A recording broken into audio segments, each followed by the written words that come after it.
I bead blasted this front panel, and I've painted it, and I used Krylon Fusion all-in-one satin black. I know this is supposed to have some blue in it or whatever, but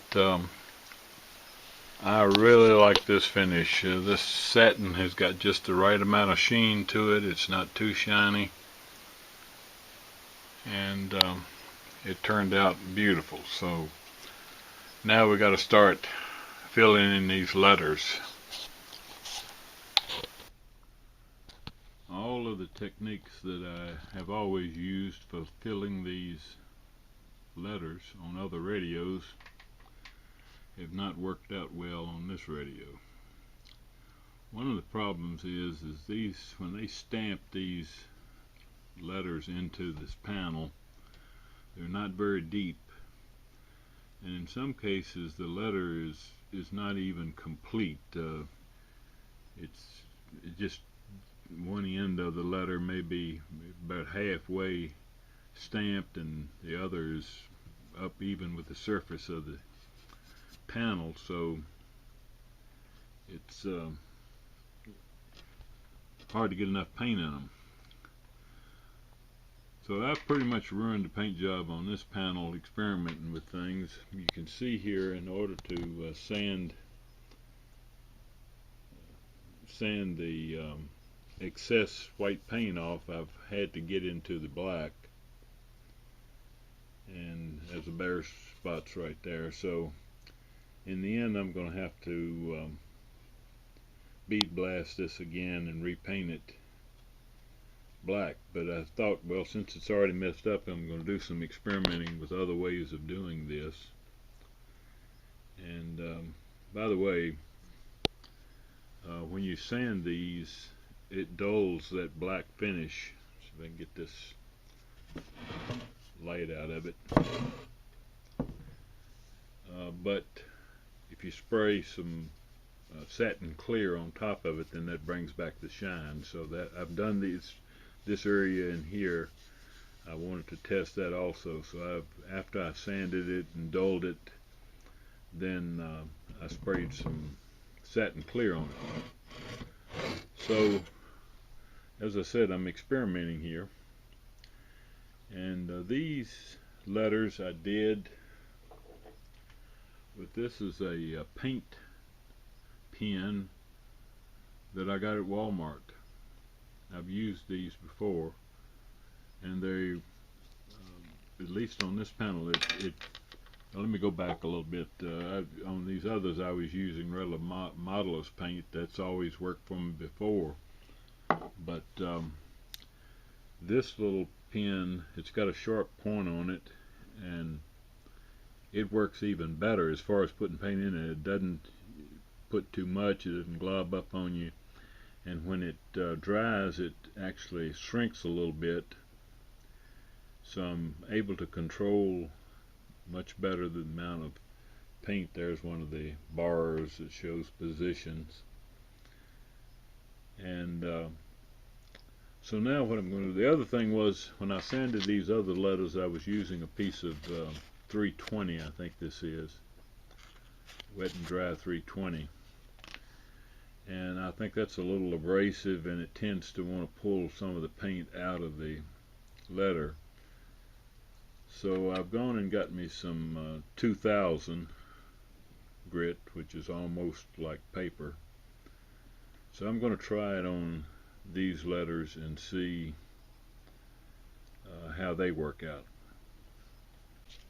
So I spray a little soapy water on it. It helps lubricate it. So I'm going to try sanding the excess white off of this with this. Actually, this is number 2000. It's, as I said, it's not much more than a piece of paper. Not very abrasive at all. So maybe it won't pull the paint out of these letters as badly.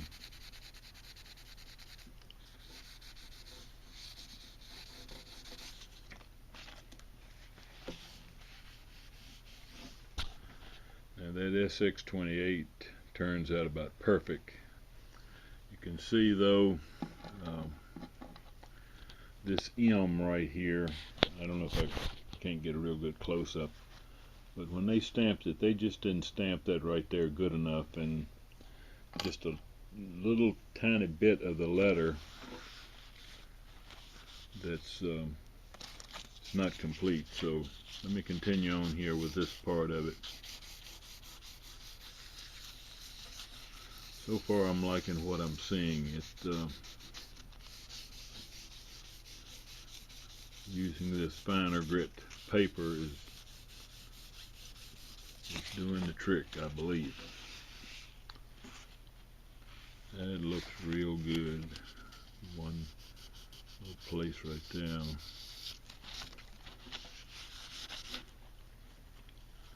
A little bit over on that. I'm scared to try it too much. I don't want to overdo it. Yeah, that is beautiful. And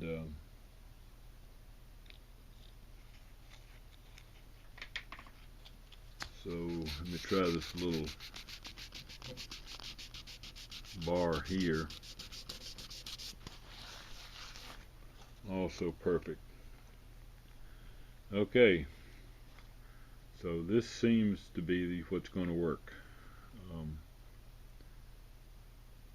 I got to go back to Walmart and see if they've got this in. I may do them in silver. I think originally they were kind of silver rather than solid white. If they've got a silver, I may try it. And I need a red for this super Skyrider legend up here. That needs to be red. But that part right there is beautiful, except for just a couple of places where they just didn't stamp the letters deep enough in the first place. I doubt that's any worse than the day it came from the factory, and I'm satisfied with it. I wouldn't complain about that if I bought the radio brand new. And as I said, you probably can't see it, but as this water dries, this where I've been sanding here it dulls it. But after I finish this and finish all the sanding, I can spray some satin clear on it, and that'll bring the shine out again over the whole panel, and it'll also protect those letters. Looking good. I bead blasted this faceplate again, and I have filled these little embossed letters.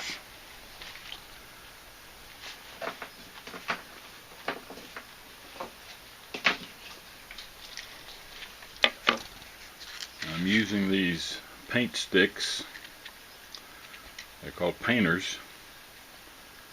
I got them at Walmart. There's a white, there's a red. I bought a silver, but I didn't like it. I like the white better, even though it may not be exactly right.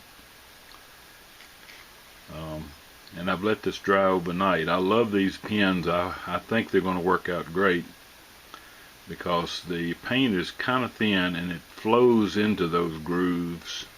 So any excess you get on the outside of the letter tends to flow back into the groove. So I'm going to try one of the worst ones here, this selectivity, where I got a lot of extra paint around there. And of course I've tried this before and it worked beautiful, so I'm going to spray a little soapy water on it. This is number 2000 sandpaper, so it's not very abrasive,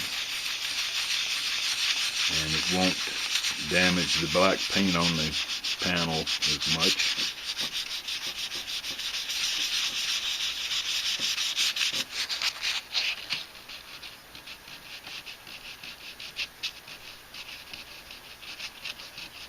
There's a couple of places there where the paint has gotten into the groove.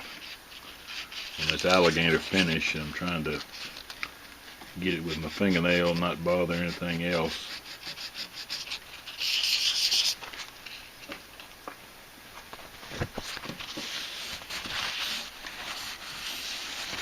So that turned out great. Still just a little dot of paint right there. It got into one of those grooves. I'll work on that separately. But that's turning out great. This Y over here could use just a little bit more. Actually, what I may have to do with that Y is put some paint in it again. That's another great thing about this stuff. You can, if you get a letter that doesn't have enough paint in it, I can go back later and add some and sand it again. That sand there is just perfect. Let me try the receive. That's got a lot of extra around it too.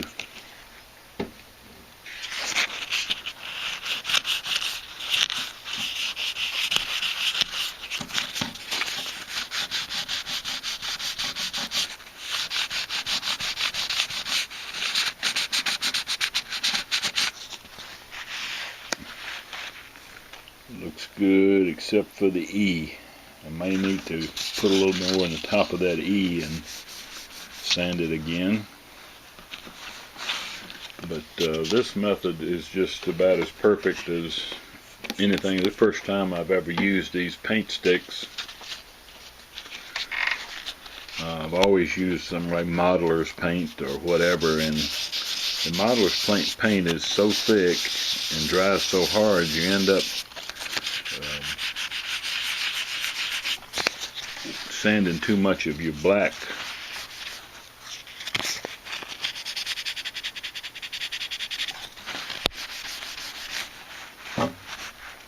Looking good. Looking good. Okay. I'll finish this up. I want to try one more thing here. I'm really interested in how this red is going to turn out. That's the prettiest part of this panel, is that red. And I'm going to just do the little chevrons here and see how they turn out. They look really neat.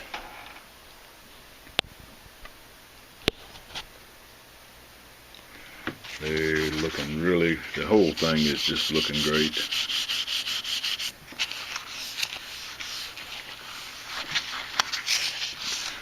One little place there on the R that's going to need a little more paint.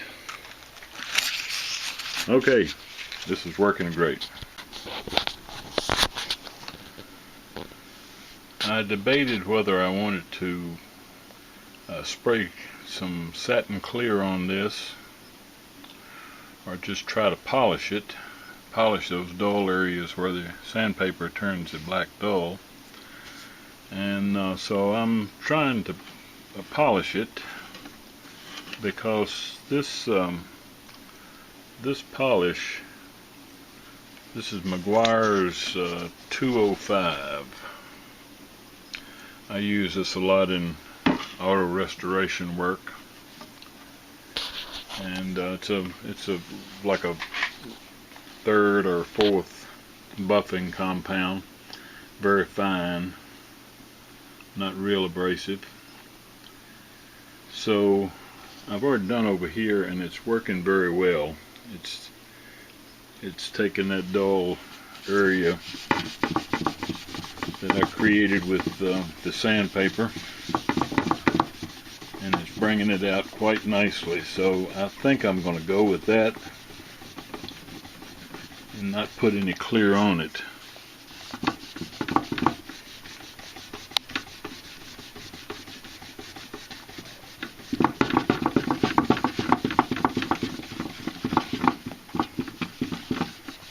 I'm actually doing the whole panel because it actually dulls that. It's a satin finish, satin black that I put on here, but I think it makes it look more original. not quite so shiny. So that's working out good, and that's probably the way I'm going to leave it.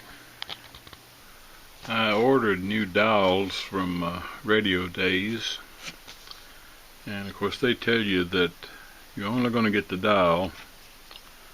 This collar and washer combination here, you've got to use your old ones. So question is, how do you get that off of the old dowel? In fact, I read on one of the Hallicrafters reflectors, somebody had posed that question a long time ago. I don't think anybody ever answered them.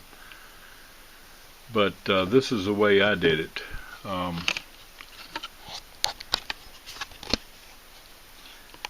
These things were pressed on. This collar comes in from the other side. They put a big washer on there, and then they press around it here to hold it in place. So I took my Dremel tool with a metal cutting bit on it, and I cut around all around the circumference of that. I wanted to leave some of the shaft sticking up so I'd have something to center it later on.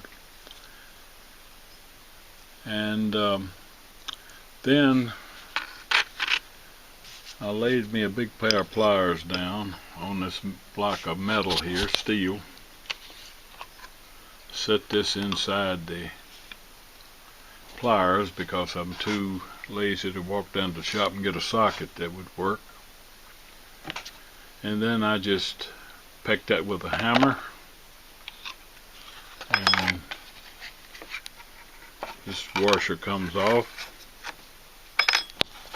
and this will come out. I can't do it with one hand, but this other piece will come out of the old dowel.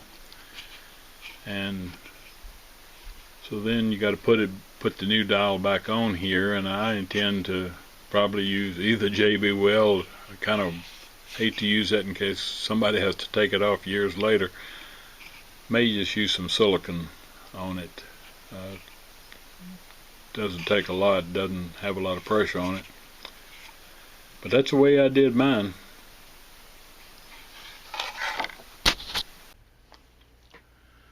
I received my new dowels from Radio Days, and I will have to say that this is money well spent. This is one of the old dowels, and it was usable. Maybe you can see it's dark in certain areas, but I probably would not have bought them just for that. The main reason I bought it is for this S meter. My S meter is almost black in the middle from the bulb being too hot. So there was a guy trying to sell a complete S meter for like 30 bucks, and I assume it had a good dial, but I figured, what the heck, if I'm gonna spend 30 on an old one, why not add about 20, because this is $50 for this set. They're kind of expensive, but they're really nice. I tell you, they are beautiful, and so I consider that money well spent.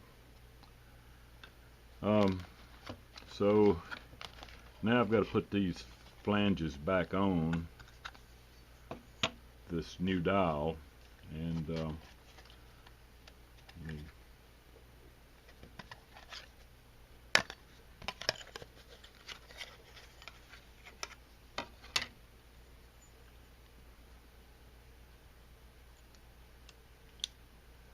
so here's the back side,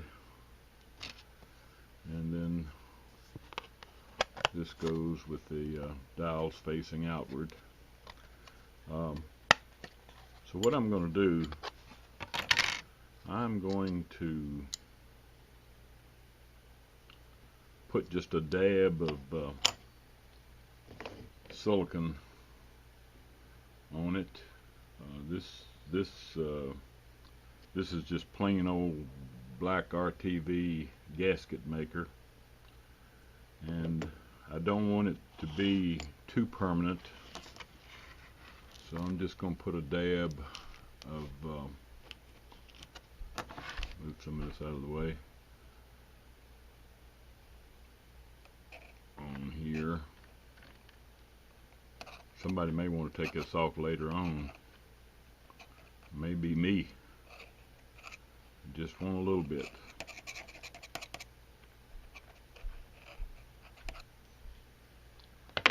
And I'll put this back on it.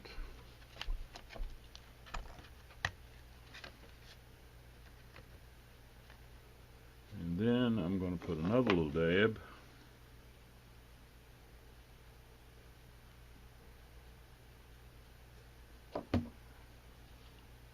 under this washer on the front.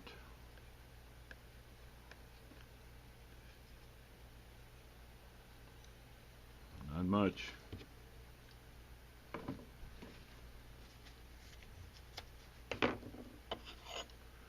Put the front washer on.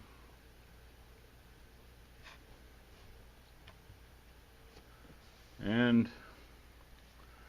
so I'm going to go off camera here a minute and rig up the rest of this.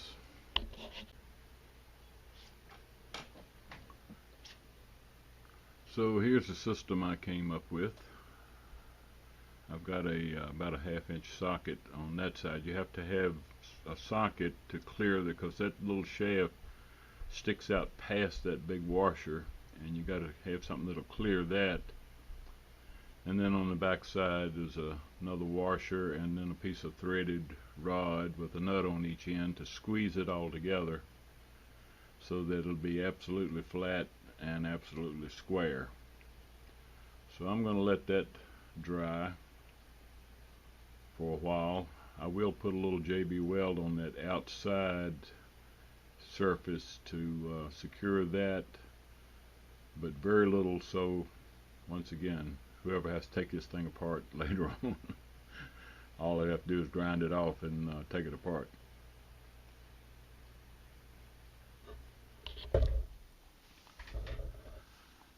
I let that silicone dry overnight, and I took the threaded rods out of them that were holding them together. Now I've mixed me up some JB weld, and I'm just going to put it around this area here where I ground off in order to get it apart in the first place. Just a little bit around there.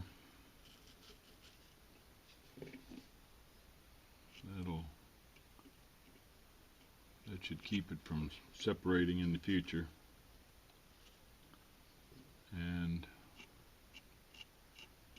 if I or someone else needs to redo this later on, I won't live to do it, I'll guarantee you that. But I don't know, maybe 50 years from today somebody will be still collecting these old radios and working on them. And if they have to take us apart, all they'll have to do is get their Dremel tool out and grind this JB weld off, and they'll be in business. Getting a little bit on the inside there where that shaft comes through, but that'll be easy to clean out once I got to put it on the shaft. Not getting too much in there anyway. Take my Dremel tool with a little sanding disc that'll fit down in there and clean that out, and everything will be beautiful in its own way.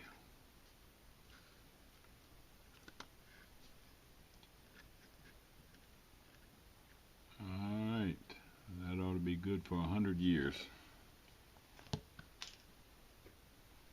Air Force Base, it's going to be called the Force, Okay, Space Force. I think they're going to working great. There's a 20-meter QSO going on there, from what I'm hearing, Alex.